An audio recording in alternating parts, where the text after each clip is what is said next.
Our country has come a long way since President Biden and I took office. At that time, we sadly remember the millions of Americans that were out of work. We were facing one of the worst economic crises in modern history. And today, by virtually every measure, our economy is the strongest in the world.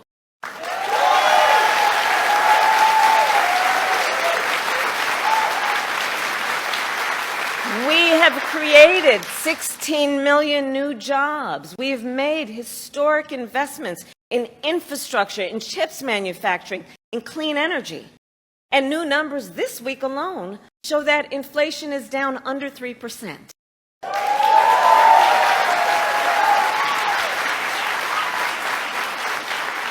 And as President of the United States, it will be my intention to build on the foundation of this progress. Still, we know that many Americans don't yet feel that progress in their daily lives. Costs are still too high.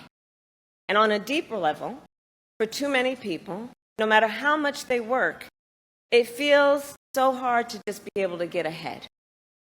As president, I will be laser focused on creating opportunities for the middle class that advance their economic security, stability, and dignity.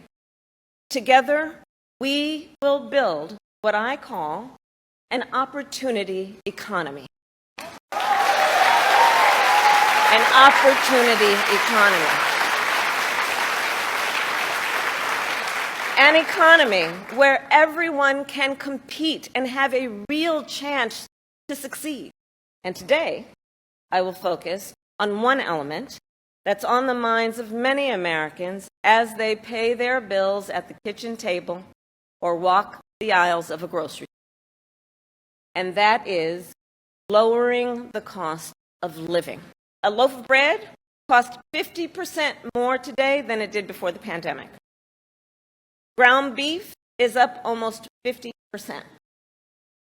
Many of the big food companies are seeing their highest profits in 2 decades. And while many grocery chains pass along these savings, others still aren't. Look, I know most businesses are creating jobs, contributing to our economy, and playing by the rules. But some are not. And that's just not right.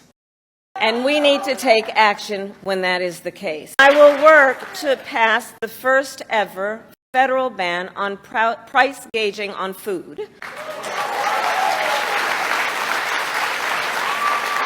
My plan will include new penalties for opportunistic companies that exploit crises and break the rules, and we will support smaller food businesses that are trying to play by the rules and get ahead.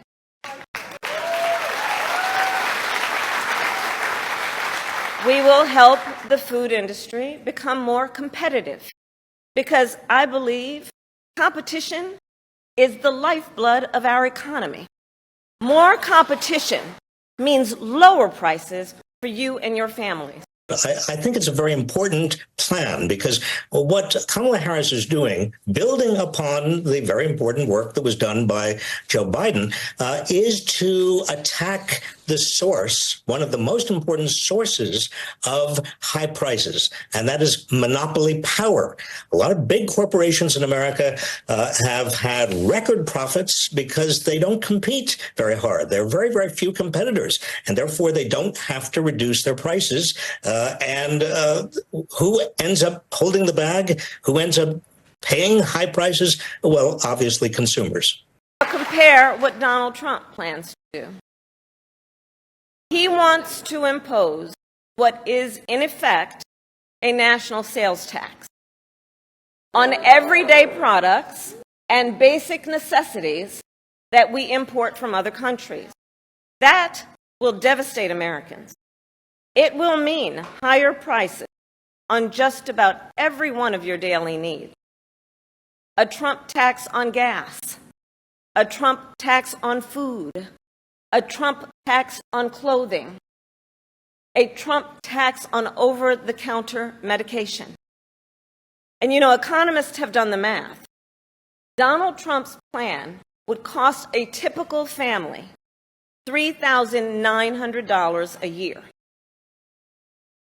Now Kamala is reportedly proposing communist price controls. She wants price controls.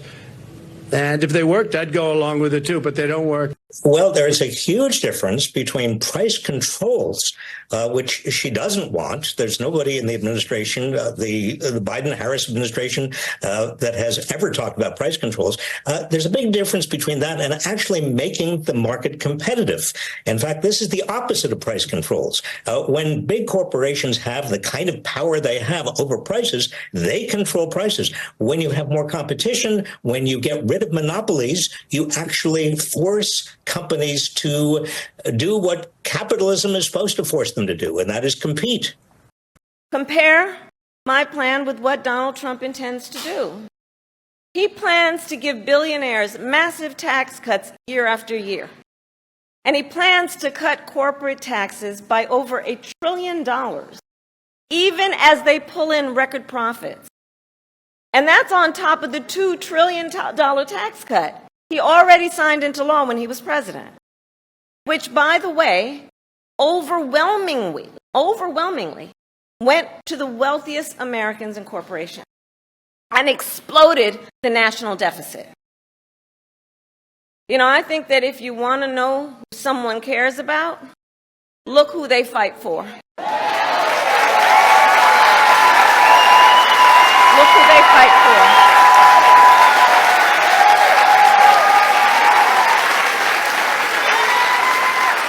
Donald Trump fights for billionaires and large corporations. I will fight to give money back to working and middle-class Americans.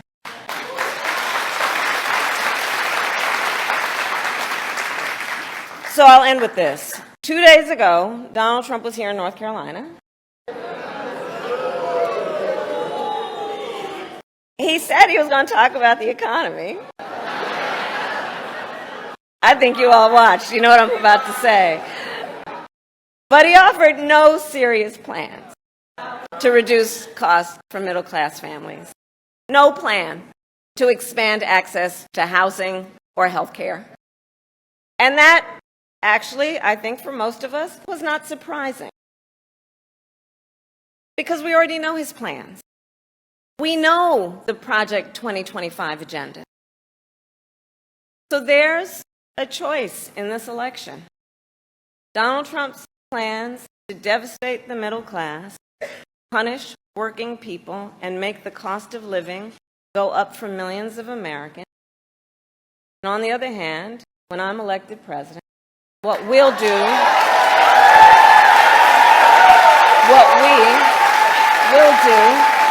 to bring down costs, increase the security and stability financially of your family, and expand opportunity for working and middle-class Americans.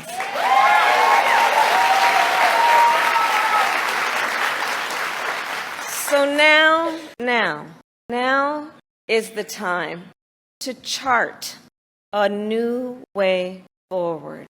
Now is the time to chart a new way forward. To build a new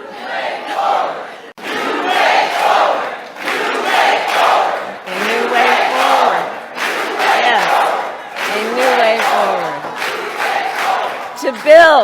To build an America where everyone's work is rewarded and talents are valued, where we work with labor and business to strengthen the American economy, and where everyone has the opportunity not just to get by, but to get ahead. So I thank you, North Carolina. We're going to get this done. And with your help, God bless you, and God bless the United States of America. God bless you.